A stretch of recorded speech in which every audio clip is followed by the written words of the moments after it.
Olá, crianças! Espero que vocês estejam bem. Hoje em Ciências vamos trabalhar as páginas 66 e 67 do livro. Vamos começar? Acompanhe a minha leitura, livro de Ciências, página 66. Vamos ver de novo? Neste capítulo você aprendeu que a erosão pode ser causada pela chuva. Então vocês viram comigo que a erosão é o processo de desgaste, transporte e sedimentação do solo, que pode ser causada pela chuva. Agentes da Defesa Civil podem identificar e inspecionar áreas que correm risco de erosão. Então, estes agentes da Defesa Civil trabalham de forma a evitar acidentes. Abaixo da superfície do solo podemos encontrar água.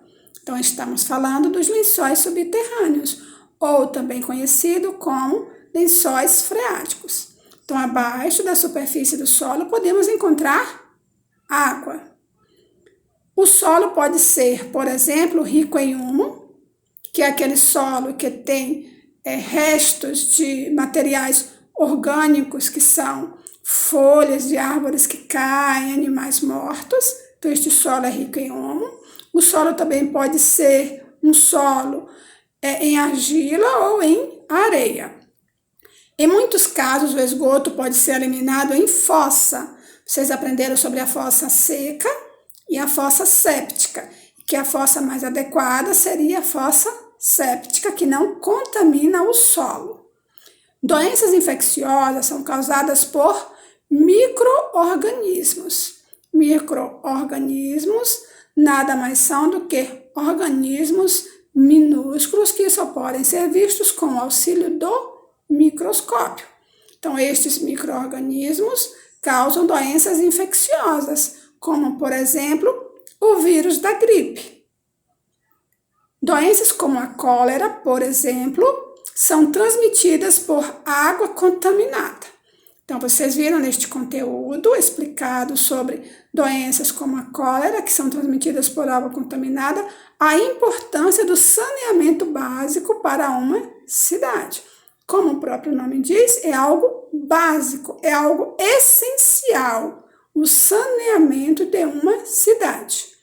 Doenças como a dengue, por exemplo, não são transmitidas pela água, mas por insetos que nela se desenvolvem. Então, algumas pessoas pensam que a água contaminada transmite a dengue. Não. Quem transmite a dengue é um inseto, só que ele se desenvolve na água contaminada. Por isso, existe todo aquele trabalho de prevenção para impedir que estes insetos, que estes mosquitos se desenvolvam. Bem, em seguida, nós temos o solo. Ele pode sofrer o processo de erosão.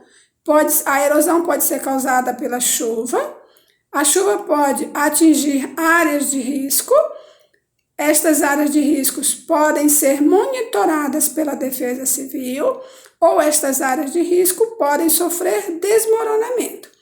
Ainda sobre o solo, vocês aprenderam que ele pode ser rico em argila, areia ou humo.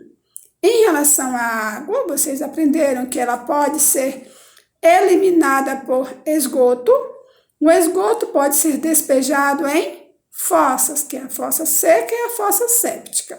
Continuando em relação à água, ela pode sofrer contaminação.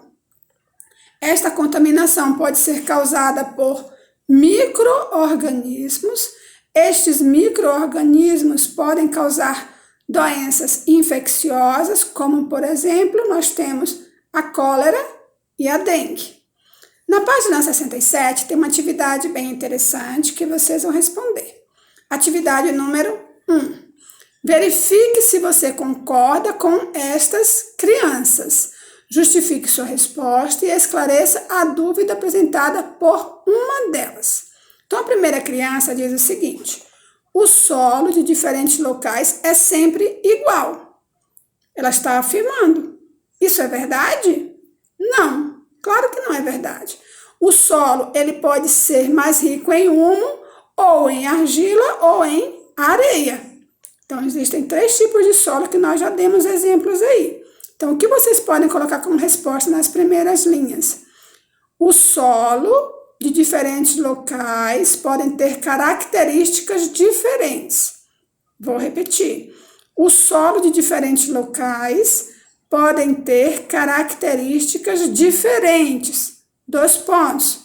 Pode ser mais rico em humo, vírgula, em argila ou em areia.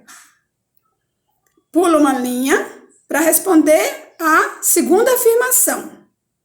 Assim como a cólera, a dengue é transmitida pela água contaminada. Isso é verdade? Claro que não. A dengue, ela é transmitida pela picada de um mosquito.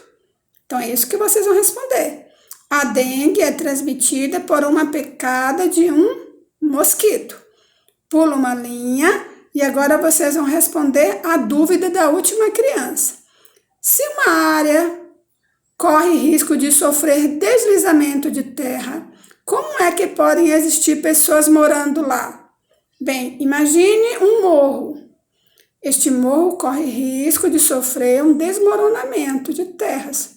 Por que existem pessoas morando neste morro? Ora, se as pessoas sabem que aquela área corre risco de desmoronamento e continuam morando lá, provavelmente elas não têm um outro local para morar. Por isso que elas moram naquele local. Então, vocês vão pular uma linha da segunda resposta e vão responder. As pessoas podem ter dificuldade para encontrar moradia. Vou repetir. As pessoas podem ter dificuldade para encontrar moradia. Atividade número 2. Observe a imagem abaixo. Então, vocês têm uma imagem com uma casa. Observe que tem uma fossa. E próximo da fossa tem um poço de água. Esta é a imagem que vocês vão observar. E vocês vão responder a seguinte pergunta.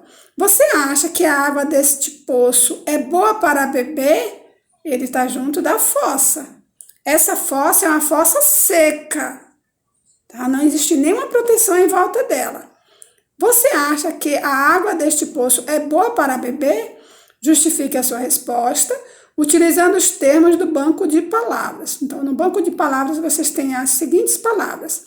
Doença infecciosa e micro-organismos. Então, o que vocês podem colocar como resposta aí?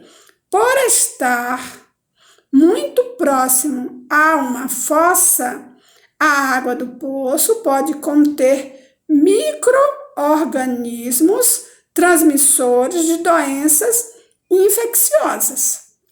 Vou repetir a resposta.